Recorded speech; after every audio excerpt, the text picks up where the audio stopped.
So yun no, so kamusta po mga ka-Streetwise? Ako po si Takero Miyamoto at welcome po sa aking munting channel. So mga kababayan, sa tingin ko, kailangan na talaga mag-resign ni Sara Duterte sa gabinete ni PBBM.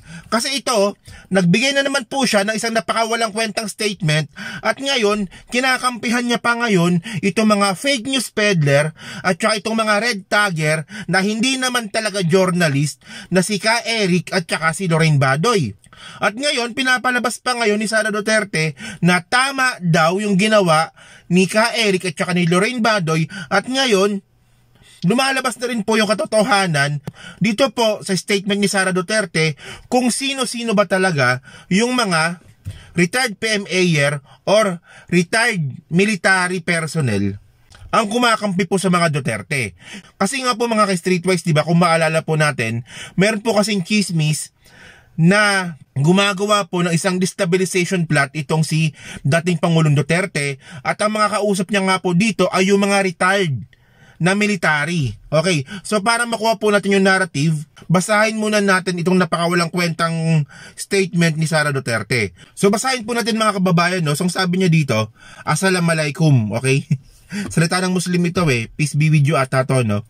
So sabi niya dito, maraming salamat sa lahat ng mga Pilipino na sumuporta at nakiisa sa laban ni na Lorraine Badoy at saka Jeffrey Ka Eric Celis.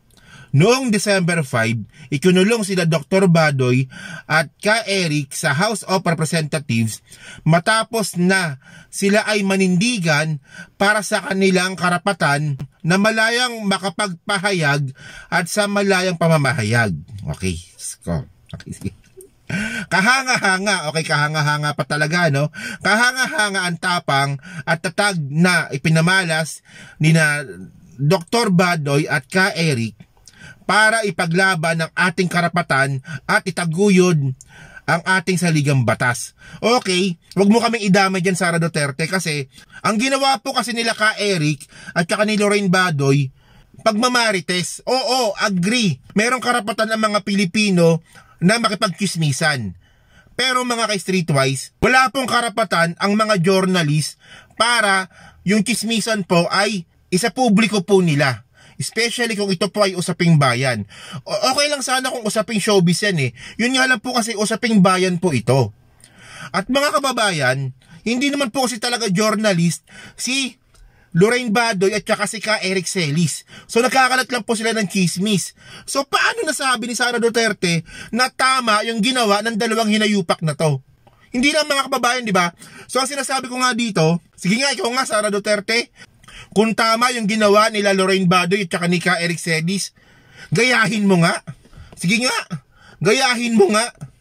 Total naman kasi, nagsasalita ka na rin naman ng katangahan, lubos-lubosin mo na. Maglabas ka ng statement at sabihin mo na totoo ba? Totoo ba? Totoo ba? Base sa source? Base sa source? Pagkatapos yung source naman pala mali. Paano nasabi ni Sara Duterte na tama yung ginawa ni Ka Eric at saka ni Lorraine Badoy, yung source nga nila mali? Boba talaga to, no? Boba talaga So ito lang, no? Alam ko na panood nyo na to.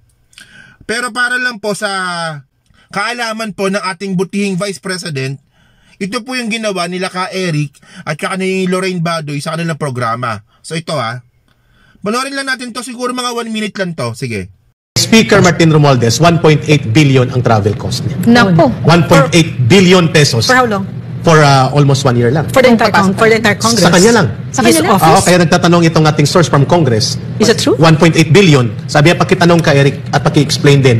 At pakitanong kay Secretary Bellica. Miss Ina, ito ay break-in information coming from Congress mismong source. No, because the 1.1 billion of the DNNR, that's the entire department. Yeah. But you're saying now, Eric, that 1.8 billion is just the office of the Speaker for travel? Which is a question posed to us by the source from Congress. Yeah, I mean, that needs to be the Speaker should explain, no? Yes. He should confirm or deny and then give an explanation. Give an explanation kung totoo ito. Kasi sabi niya, baka humigit pa kay Eric, kung i-factor in Secretary Bellica, ang current baka umabot ng 2 billion ang gastos sa travel ni Speaker Martin Romualdez at ng kanyang mga entourage. Missy.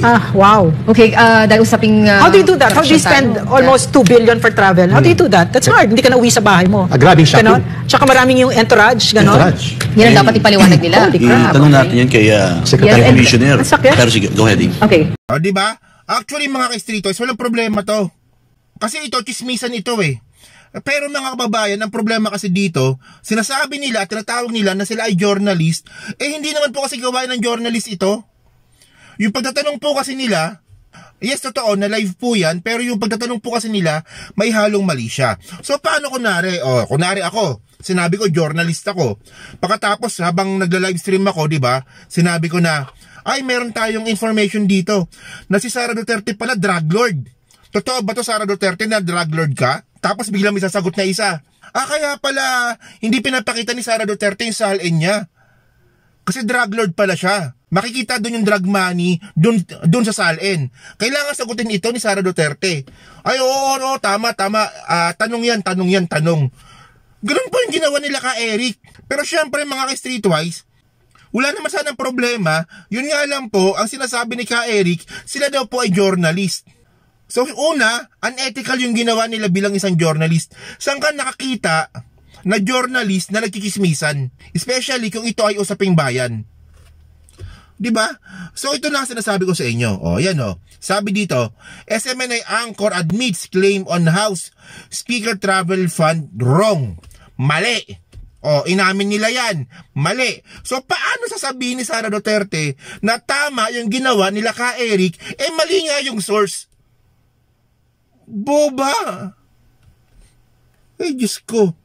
Continue pa natin, Okay, ang sabi pa ni Sara Duterte, okay, simbolo sila ng isang bayan na naninindigan sa tama at naninindigan para sa tama. Okay.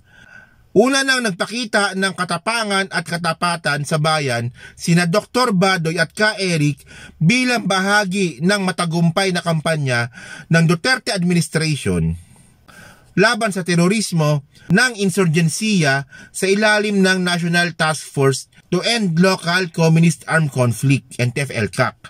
Okay. Sabihin mo nga Sara Duterte, kung para ba sa bayan yung pagre-red tag nila dito kay Benjamin Magalong. Ayan di ba Mayor Benjamin Magalong expressed his disappointment to Lorraine Badoy, ka Eric, and Pastor Apollo Kibuloy for labeling him a traitor and being associated with the CCP-NPA. Yan sinabi nila yan Ayan nagrereklamo si Mayor Magalong And then eventually, nagsorry dito si Pastor Kibuloy. So mali. So ito pa si Atom Arroyo, alam naman po natin na yung nanay niya nga po ay komunista. Kasi nakikita naman natin na nagrarally. It means ba na nababoy-babuyin pati si Atom Arroyo? It's being unfair. Diba? So ganito pala, yung gusto pala ng mga Duterte, yung nagre-red tag, yung nambibintang at saka fake news. Okay, so, yun, okay, tama pala yung ganito, kaya pala sinto-sinto yung mga DDS Sabi pa dito, kinikilala natin ang mga magigiting na retired. Ito na, ito sinasabi ko sa inyo Kinikilala natin ang mga magigiting at retired Philippine Military Academy alumni at mga dating miyembro ng Armed Forces of the Philippines na naglabas ng matapang na panawagan para sa pagpapalaya ng dalawa. Ang panawagan ng PMA alumni at mga kawal ng AFP ay paalaala rin sa kahalagahan at kaayusan, integridad at maayos na pamahalaan. So I just don't really get the point na si Sara Duterte pa ay kumakampi po sa fake news at kumakampi po sa mga red tagger. And then ngayon, nabanggit niya pa ngayon itong mga retired AFP na sumuporta nga dito nga po kanila ka Eric. So ngayon, nakita po natin yan sa isang balita So ito pala yung mga pangalan nila Sabi dito, among the many signatories included former National Security Advisor Hermogenes Esperon. Okay, ayang si Esperon po mga ka-streetwise, tauhan po yan dati ni Gloria Macapagal Arroyo. So ano bang niya dati? PMS Okay, Presidential Management Staff siya ni Gloria Macapagal Arroyo. And then, National Security Advisor po siya ni Digong. And then, yung mga nabanggit niya dito, si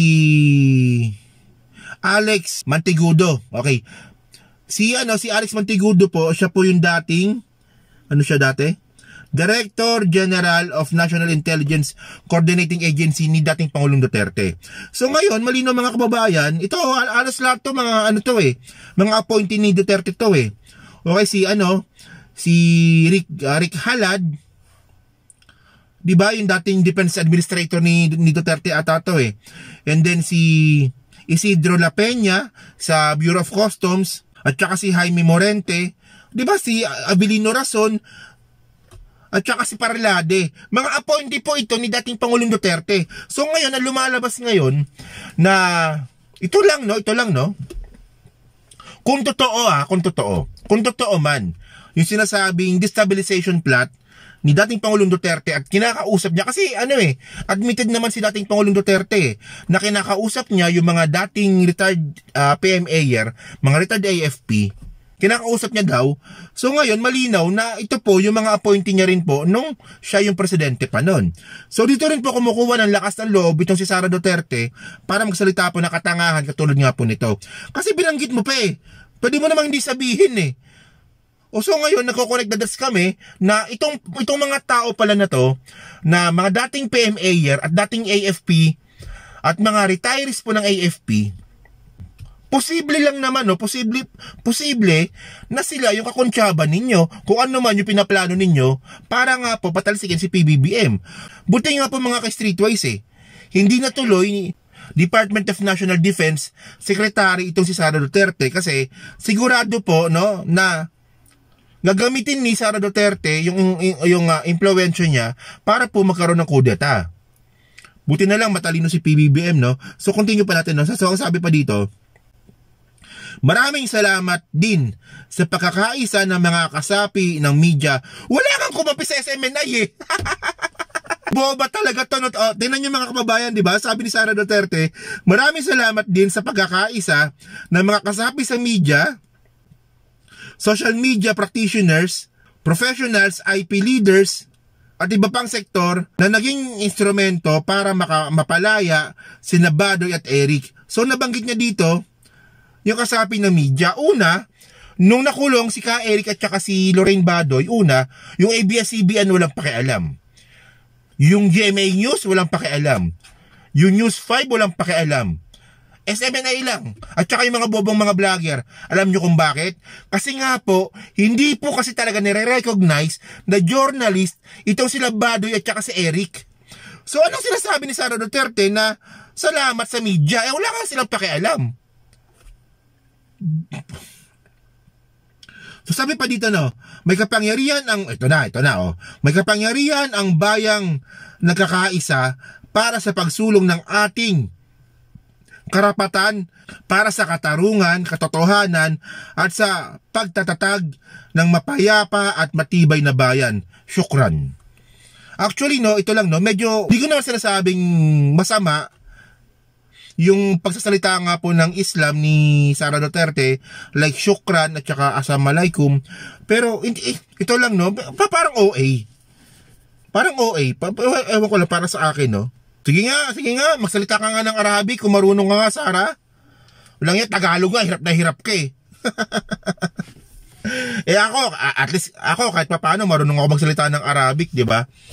So ito nga pinupunto ko dito mga kababayan. Okay? So pinapalabas pa dito ni Sara Duterte na walang katarungan, walang katotohanan at hindi matibay ang bayan natin. Kasi ayan na sinabi niya sa bandang huli. Ito ba yung pinapalabas ni Sara Duterte dito? So ang punto dito mga kababayan, si Sara Duterte ay kumakampi po sa mga peking journalist at saka sa mga fake news peddler at saka sa mga red tagger. Ganun lang talaga yon. So mas maganda dito Sara Duterte, imbis na kasi ikaw parte ka ng gobyerno. And then, especially itong Congress. So imbis na magngangawa ka dyan, sana, ang sinabi mo na lang sana, nirerespeto ko ang Congress pagdating dito sa issue nila Badoy at saka ni Ka Eric. At sana lumabas ang katotohanan. Sana ganun lang. Pero ang problema kasi dito, kinampihan mo pa. Ewan ko ba, So ngayon mga kababayan, sa tingin nyo ba, tama ba itong ginawa ni Sara Duterte na kampihan yung mga fake news peddler, mga peking journalist, at saka mga red tagger, na si Ka Eric at saka si Lorraine Badoy? Sa tingin ko mas maganda mag-resign ka na lang. Kasi ganyan ka. lang yan to. So yun na po, nasa comment na po sa baba at binabasa ko pong lahat yan. So hanggang sa muli po, maraming salamat po sa inyo lahat. Ako po si Takero Miyamoto. Bye-bye.